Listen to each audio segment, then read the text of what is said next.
Just wondering, Don, what do you think will come out of this inquiry? Possibly absolutely nothing, except millions were spent.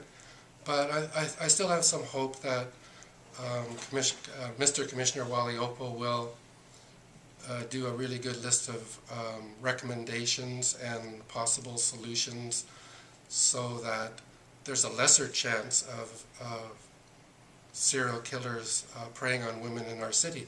But reality says the police were investigating 500, according to what they've said in the inquiry, 500 serious, violent sexual predators, mostly in the downtown east side, Vancouver area. And Willie Pickton was only one of those people that was on that list. So those 500 people, I assume, have not gone anywhere. They are still out there, and they haven't all been converted to, the Bible. So the problem is still ongoing. And geographical profiling is not a total magical answer to solving serial killing. Geographical profiling, you need to know where the women were specifically picked up and where the bodies were dumped.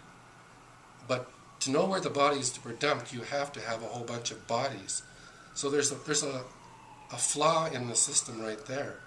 So, there has to be numbers of murders before you can even begin to use your computers to try to find out where does this serial killer live and where does he operate from, where does he work. What other things do you think can be done then? Well, possibly,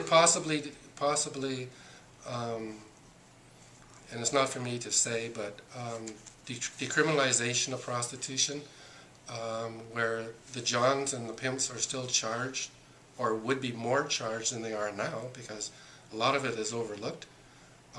But the women, by decriminalization, the women could go to the police without turning themselves in as doing illegal prostitution by soliciting. I don't support legalization of prostitution, and the people that do were never part, to any real degree, of the Missing Women Memorial March. They weren't the people there at the beginning to organize.